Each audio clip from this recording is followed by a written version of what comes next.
अस्सलामुअलैकुम दोस्तों, मैं हूं राव कमर रिजवान और आप देख रहे हैं मेरा यूट्यूब चैनल। कितने हसीन थे वो दिन, हर गम व फिक्र से बेनियाज। हम बचपन के मासूम ज़माने में मगन रहा करते थे। वो दिन मुझे बहुत याद आते हैं जब हम 3 सहेलियां साथ स्कूल जाया करती थीं। रास्ते में बातें करती जाती, फूल और बेर चुनती, रास्ता ख़त्म हो जाता और पता भी ना चलता कि स्कूल का गेट आ जाता। उन दिनों हम डेरा गाजी खान में रहा करते थे। मैं और ताहिरा एक ही मोहल्ले में रहती थी, जबकि लाइबा का घर हमारे साथ वाले ब्लॉक में था। उसे पढ़ने का बहुत शौक था। सुबह मुँह अंधेरे उठ जाती, अपनी दादी के साथ नमाज पढ़ती और फिर नाश्ता करके स्कूल के लिए तैयार हो जाती। अभी मैं नाश्ता कर रही होती कि वो आ जाती। लाइबा की दादी का ताल्लुक जिमींदार घराने से था, लेकिन शोमाई किस्मत के उनके बड़े बेटे ने बाप के मरते ही ज़मीन और जायदाद फरोख्त करना शुरू कर दी। उन दिनों लाइबा के वालिद और चचा कम उम्र थे और वो बड़े भाई के तसल्लुत में थे। ताया से डरते थे और कुछ न बोल सकते थे। लाइबा के उस ताया का नाम कलीम था। कलीम बहुत मुंहजोर इंसान था। वो माँ का कहना ना मानता। बाप ने उसे बहुत लाड दिया और ऐश भरी जिंदगी दी तो वो अयाशी का आदी हो गया। बाप की वफात उसके लिए ईद का पैगाम साबित हुई और अब वो और ज़्यादा आज़ाद और अयाश हो गया। उसने अपनी वालिदा और छोटे भाइयों का कुछ ख्याल ना किया। चंद सालों में ही वरासती जायदाद पर पानी फेरकर सारे कुनबे को अफलास के अंधेरों में धकेल दिया। पहले तो लाइबा का घर बहुत बड़ा और शानदार था, फिर उसे बेचना पड़ गया तो ये लोग छोटे से घर में मुंतकिल हो गए, जो कि दादी ने अपने जेवर बेचकर खरीदा कि उनके बच्चे दरबदर ना हों। कलीम तो निकम्मा और अकबत नांदेश था। सबको कोड़ी कोड़ी का मोहताज करके खुद उनके टुकड़ों पर पलने लगा, लेकिन उसकी आदत फिर भी शाहाना रही। जब रकम की ज़रूरत होती, घर में दंगा फसाद करता और छोटे बहन भाइयों को मारता पीटता, यूं माँ से रकम खसूट लेता। लाइबा के अब्बू पहले नौकरी नहीं करते थे। बाप की वफात के बाद मजबूर होकर एक मामूली नौकरी करने लगे। अपनी माँ और बीवी बच्चों का पेट जो पालना था। लाइबा के चचा की उम्र उस वक्त 12 बरस थी और नाम सलीम था। वो 8वीं का तालिबे इल्म था। मेरी सहेली के अब्बू चाहते थे कि किसी तरह मेरा ये छोटा भाई पढ़ लिख जाए ताकि यही आइंदा हमारे कुनबे का सहारा बने, हमारे ख़ानदान की साख संभाल ले। लाइबा के अब्बू नौकरी करते रहे, जिससे घर का गुजारा होता रहा। कलीम नशे में पड़ गया। एक रोज़ जुए के अड्डे पर झगड़ा करते हुए उसके हाथ से एक जवारी ज़िंदगी की बाजी हार गया। पुलिस कलीम को पकड़ कर ले गई। औलाद जितनी बुरी हो, चाहे कातिल खूनी क्यों ना हो, माँ के दिल से औलाद की मोहब्बत कम नहीं होती। लाइबा की दादी कलीम के लिए तड़पने लगी। ये उसका बड़ा बेटा था। बावजूद बुरी रविश के वो उसे प्यारा था। लाइबा के वालिद को मजबूर किया कि ये मकान फरोख्त करके कलीम के लिए वकील करो और उसे फांसी लगने से बचा लो।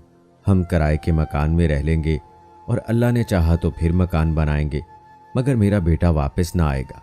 माँ के मजबूर करने पर सलीम अंकल को मकान फरोख्त करना पड़ा और वो एक बोसीदा से मकान में किराए पर रहने लगे। रुपया कलीम के मुकदमे पर खर्च हो गया, लेकिन फिर भी कलीम को फांसी हो गई। उस घराने के लिए ये बड़ा सानेहा था। सब मोहल्ले वाले अफसोस के लिए लाइबा की दादी के पास गए। मेरी वालिदा भी गईं। हर किसी को दुख हुआ। ये बूढ़ी औरत अपने बेटे के हाथों जिंदा दरगोर होकर भी उसकी मौत से किस कदर नढाल है। उन दिनों लाइबा 4वीं क्लास में मेरे साथ पढ़ती थी। उसके 2 भाई और 2 बहनें और भी थीं। उसकी वालिदा सिलाई करके घरेलू जिम्मेदारियां पूरी करने की खातिर शौहर और सास का हाथ बटाती थीं, जबकि कलीम की कोई औलाद ना थी। लिहाजा उसकी बेवा इद्दत पूरी करते ही अपने मैके चली गई। वक्त भी कभी कभी बहुत जालिम साबित होता है। एक रोज़ लाइबा के अब्बू काम पर जा रहे थे कि उनकी मोटरसाइकिल एक तेज़ रफ्तार वैन की जद में आ गई और वो बुरी तरह जख्मी हो गए। जान तो बच गई, लेकिन 6 माह अस्पताल में रहे। जब वो घर आए, माजूर हो चुके थे। नौकरी छूट गई थी।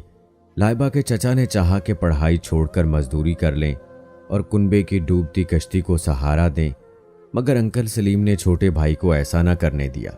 मजबूर किया कि वो तालीम को जारी रखे, क्योंकि अब यही लड़का उनकी उम्मीद का आखिरी सहारा था।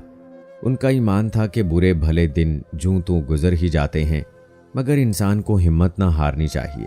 बिलाखिर अच्छे दिन वापस आ जाते हैं।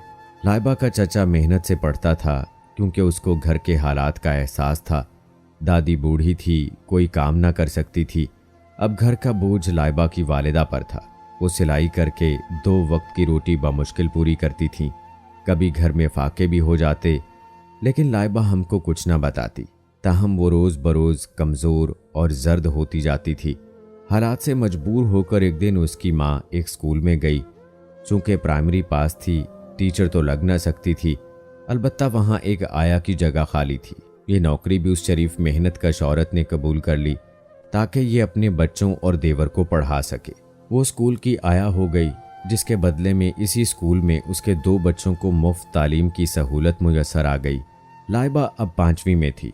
एक दिन उसकी वालिदा को एक स्कूल टीचर ने कहा कि हमारे घर के पास एक ऑफिसर रहते हैं, उनकी बीवी को एक बच्ची बतौर मुलाजमा दरकार है। अमीर लोग हैं, वो अच्छे पैसे देंगे। अगर तुम अपनी कोई बेटी वहाँ मुलाजिम करा दो तो तुम्हारे मुआशी मसले काफ़ी हद तक हल हो जाएंगे। लाइबा की वालिदा आंटी रुकैया ने कुछ सोचा और लाइबा से मशवरा किया, क्योंकि वो ही बड़ी बेटी थी। मेरी दोस्त ने फ़ौरन हामी भर ली, लेकिन एक शर्त पर कि वो सुबह स्कूल जाएगी और वापसी के बाद उस बेगम के घर का कामकाज करेगी। लाइबा चूँकि शुरू से हमारे स्कूल में पढ़ती थी, लिहाजा इस बात का इल्म किसी को न था कि उसकी माँ स्कूल मेट बन गई है और लाइबा एक अमीर घराने की चाइल्ड लेबर हो गई है। जिस बेगम के पास टीचर ने उसको मुलाजमा रखवाया था, उसने पूरे 2 साल का खर्चा इकट्ठा अदा कर दिया। ये एडवांस 1 लाख के करीब बनती थी। बदले में लाइबा की जिंदगी गोया 2 बरस तक उसके हाथों में रहन रख दी गई। इस 1 लाख से उसकी वालिदा ने छोटा सा प्लाट खरीद लिया, क्योंकि वो मकान का किराया अदा न कर सकते थे। और लाइबा की मालकन ने कहा था, अगर तुम 2 साल और बच्ची को मेरे पास रहने दोगे तो मैं इस प्लाट पर आप लोगों को 2 कमरे भी तामीर करा दूंगी। लाइबा अब रोज सुबह अपनी मालकन के घर से स्कूल आती और वापस उसी के घर चली जाती। यूनिफॉर्म बदल कर वो बेगम के काम करती। रात को 10 बजे के बाद उसे छुट्टी मिलती तो बैठकर स्कूल का काम करती और उनके घर सो जाती। जब वो सुबह बेदार होती, बेगम सो रही होती, वो बगैर खटका किए तैयारी करती और पढ़ने आ जाती। बेगम के बंगले का चौकीदार उस बच्ची पर तरस खाकर कभी कभी ऐसे थोड़े से पैसे दे दिया करता ताकि वो आधी छुट्टी में भुने हुए चने या बिस्किट खरीद कर खा सके। ताहम वो अक्सर भूखी रहती और हम सहेलियों को कुछ न बताती। रोज़ बरोज़ कमज़ोर होती जाती थी। बग़ैर नाश्ता किए रोज़ाना स्कूल आना भी एक इम्तिहान था। वो एक लायक तालिबा थी। इन हालात में भी दिल लगाकर क्लास में पढ़ रही थी। अब वो पहले जैसी नहीं रही थी, जैसे किसी ने उसका बचपन और शौखियाँ छीन ली हों। वो बहुत संजीदा और बुर्दबार हो गई थी। फ्री पीरियड में जब हम मस्ती खेलती और कैंटीन जाकर खाती पीती, वो ग्राउंड में बैठकर किताब खोल लेती और पढ़ती रहती। पहले तो हम उसका मजाक उड़ाते कि किताबों का कीड़ा बन गई है, शायद ज़िले में अव्वल पोजीशन लेने का इरादा है। जब उसने हमारे किसी मजाक का जवाब ना दिया तो हम भी खामोश हो गए और उसे उसके हाल पर छोड़ दिया। एक रोज़ वो स्कूल आई, उसके हाथों पर नील पड़े थे, बाजू भी जख्मी था। मैंने पूछा, लाइबा ये तुमको क्या हुआ? लाइबा से बैठा ना जा रहा था, ताहम वो ना बोली, जैसे लब सी लिए हूँ। तुमको कैसे चोट लगी जो दर्द की वजह से बुखार हो गया? बहुत पूछा, नहीं बताया कि एक अमीर घर में नौकरानी हूँ, बेगम ने मारा था। हाथों की हथेलियों पर और सीढ़ी से धक्का दिया तो बाजू जख्मी हो गया। ये बातें हमको बाद में पता चली। लाइबा को इज्जत नफ्स का एहसास था। वो उन दिनों अपने हालात सबसे छुपाती थी। हालांकि मालकिन उससे बहुत बुरा सलूक करती थी, उसे खाने को पूरा ना देती। वो घंटों सर्दी में कपड़े धोती और उसके बच्चे संभालती, उनके फीडर धोती। गंदे कपड़े वो उससे ठंडे पानी से धुलवाती, अपने कपड़े इस्त्री कराती, जूते पॉलिश कराती। गर्ज 1 मिनट उस बेचारी को बैठने ना देती। स्कूल से जाकर रात के 10-11 बजे तक वो उससे जर खरीद लौंडी की तरह काम लेती और हर वक्त डांटती। लाइबा छुप छुप कर रोती। बेगम उसको रोते देख लेती तो और मारती। डंडे से पिटाई करके कहती, खबरदार तुमको रोता ना देखूं। वो ये सब कुछ सहती रही, सिर्फ तालीम हासिल करने की खातिर, क्योंकि जानती थी जब तक पढ़ ना लेगी हालात अच्छे ना हो सकेंगे। जूं तूं 2 साल गुजर गए, माहिदा ख़त्म हुआ तो लाइबा की वालिदा उसको लेने गई। बेगम ने कहा, अभी मेरे बच्चे छोटे हैं, मुझको लाइबा की ज़रूरत है। बच्चे उससे हिल गए हैं। अगर तुम चाहो तो मैं हस्बे वादा तुम्हारे प्लाट पर 2 कमरों और किचन की तामीर के लिए सामान ले देती हूँ। 2 साल और उसको मेरे पास रहने दो, तुम्हारा घर बन जाएगा और मेरे बच्चे कुछ और बड़े और समझदार हो जाएंगे, फिर तुम उसको ले जाना। लाइबा की वालिदा ने कुछ सोचकर यह सौदा मंजूर कर लिया। ये एक बड़ी कुर्बानी थी जो उसकी बेटी दे रही थी, लेकिन बदले में रहने को ठिकाना बन रहा था। फिर लाइबा को बेगम ने स्कूल पढ़ने की इजाज़त दे रखी थी। उन गरीबों के लिए यही बहुत था, तनख्वाह भी एडवांस मिल जाती थी। एक बार बेगम शादी की तकरीब से आई तो जेवर घर में कहीं रखकर भूल गई। रात देर से आई थी, सुबह याद ना रहा। अलमारी खोली, जेवर ना मिला तो लाइबा से पूछा। उसने कहा, बाजी मैंने नहीं देखा, मुझे खबर नहीं है आपने कहाँ रखा है।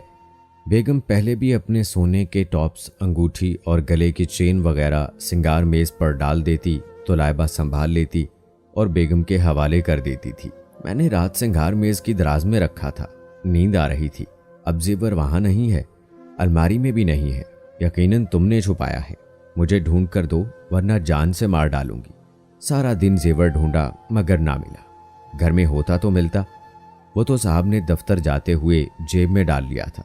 बेगम को सजा देने के लिए कि वो लापरवाह थी, अपनी कीमती चीज़ों को इधर उधर डाल देती थी और साहब कहते थे कि इन चीज़ों को फौरन संभाल कर उनकी जगह रखा करो और लॉक कर दिया करो।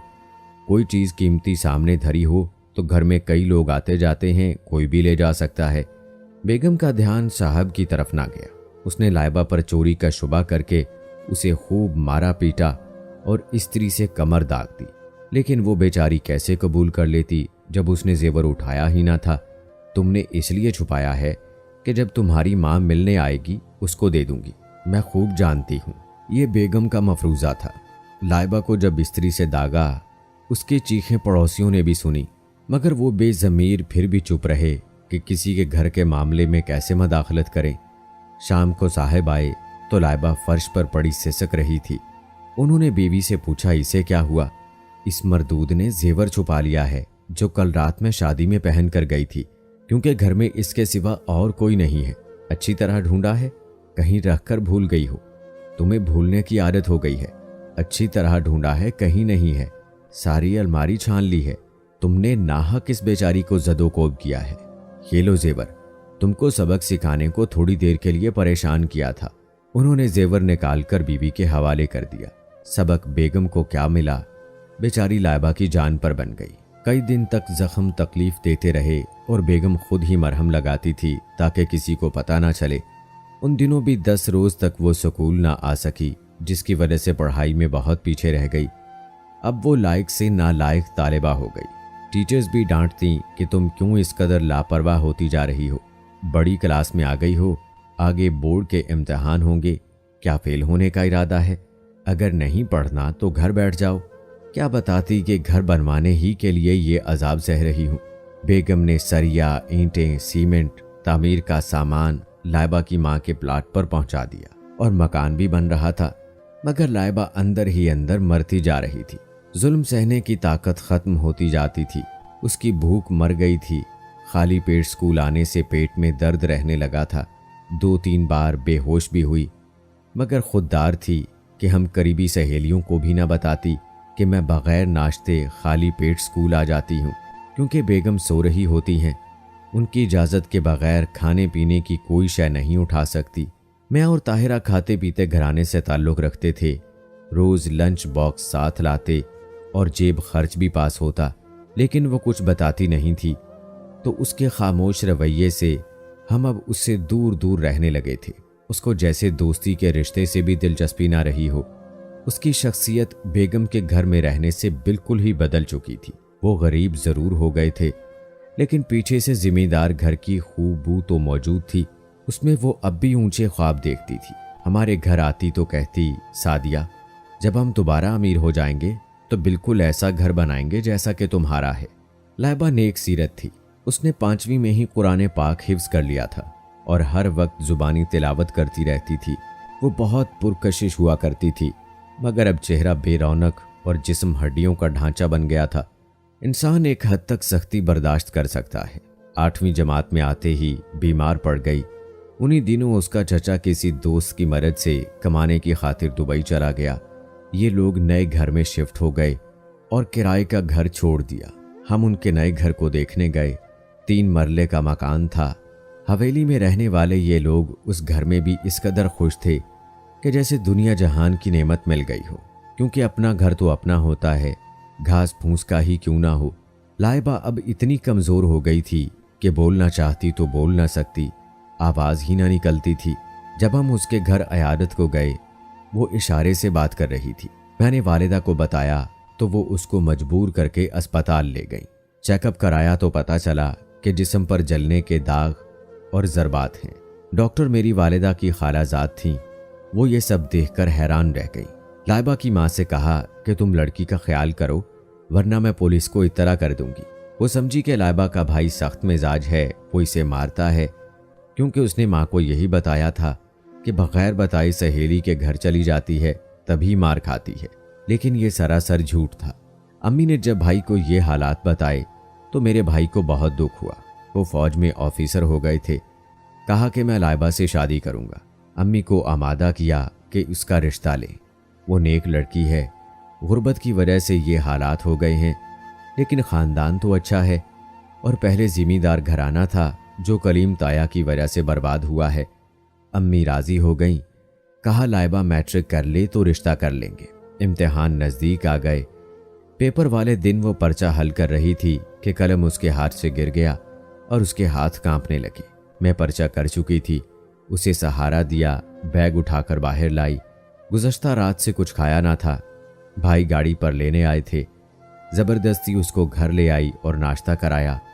इस वाक़े के बाद लाइबा की माँ ने उसको बेगम की नौकरी से निकाल लिया और घर ले आई। वो काफ़ी लागर थी, अब पढ़ भी ना सकती थी।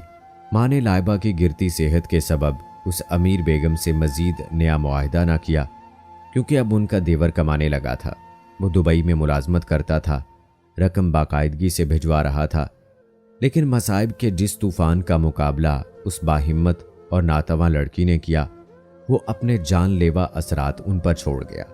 उनके घर से रफ्ता रफ्ता गुर्बत दूर होने लगी, मगर लाइबा को सेहत की दौलत दोबारा ना मिल सकी। ये दौलत एक बार खो जाती है तो फिर कहाँ मिलती है। वो 8वीं का इम्तिहान भी ना दे सकी और बिस्तर पर गिर गई। जिन दिनों हमारा 8वीं का नतीजा आया, एक ऐसा मनहूस दिन हमारी जिंदगी में आया जिसको कभी फरामोश न कर सकूंगी। मैं अपने पास होने की खुशी मना रही थी कि दर पर दस्तक हुई। शाम के 7 बजे थे। किसी ने आकर बताया कि लाइबा सारी हसरतें दिल में लिए इस दुनिया से जा चुकी है। क्या बताऊं, इस खबर से हमको कितना सदमा हुआ। आज अपनी बेहिसी खून के आंसू रुलाने लगी कि क्यों अपनी दोस्त की बरवक्त खबर ना ली, जबकि वो मुफलिसी के जहन्नुम में सुलग रही थी। और स्कूल में हम उसकी बात भी लापरवाही से सुनते थे। जिस दिन उसने स्कूल को खैर बाद कहा, इस पर एक टीचर ने क्लास की लड़कियों के सामने कह दिया, लाइबा तुम इस रजिया की बेटी हो ना, जो फलां स्कूल में मेड है। अगर चाहे तो यहाँ भी मेड हो सकती है, जगह खाली है, यहाँ तनख्वाह ज़्यादा मिलेगी। अपनी अम्मी को बता देना, चाहे तो आकर मुझसे मिल लें। बस ये उसके स्कूल का आखिरी दिन था। उसकी इज्जत नफ्स को ऐसी चोट लगी कि फिर उसने हमारा सामना किया और ना स्कूल आई, क्योंकि हम जमात लड़कियां उसे स्कूल आया की बेटी कहकर जो सलूक करती वो सह ना पाती। अब तक ये बात सबसे छुपी हुई थी, जो टीचर की वजह से खुल गई। आज उसे दुनिया से रुखसत हुए 10 बरस बीत चुके हैं, लेकिन जब कभी उसका मासूम सा मजलूम चेहरा याद आता है, दिल बुझ जाता है। जी चाहता है कि वो जहां भी है उड़कर उसके पास चली जाऊं और उसे गले से लगा लूं। वो बड़ी साबिर थी, शायद कि खुदा को इसीलिए पसंद आ गई और अपने पास बुला लिया। सुना है खुदा अपने प्यारों को जल्द अपने पास बुला लेता है। आज उनके घर से गुर्बत दूर हो चुकी है। उसके भाई की शादी खाते पीते घराने में हो गई है और उन्होंने अपना बड़ा और अच्छा घर तामीर करा लिया है। काश मेरी ये दोस्त अपना ये नया और बड़ा घर देख सकती। किसी ने सच कहा है कि है जुर्म ज़ईफ़ी की सज़ा मर्गे मफाजात। ऐ काश कोई हमारे मुल्क से गुर्बत के बढ़ते सैलाब के असबाब ख़त्म कर दे और बच्चों बच्चियों से मजदूरी कराने की बजाय उन पर अच्छी तालीम के दर खोल दिए जाएं। अल्लाह किसी को इतने इम्तिहान में ना डाले कि वो इसको पास ना कर सके। अल्लाह सब गरीबों पर रहम करे और किसी बेटी पर ऐसा मुश्किल वक्त ना आए और मेरी सबसे गुजारिश है, खुदारा अपने आसपास लोगों का ख्याल रखें। अगर कोई ज़रूरतमंद है तो उसके कहे बिना उसकी ज़रूरत को पूरा करने की कोशिश करें, उसका साथ दें। कहीं ऐसा ना हो वो अंदर ही अंदर लाइबा की तरह टूट जाए और एक दिन खामोशी से इस दुनिया से चला जाए। कैसी लगी आज की दर्द भरी कहानी कमेंट बॉक्स में ज़रूर बताएं। मिलते हैं अगली वीडियो में, तब तक के लिए अल्लाह हाफिज़।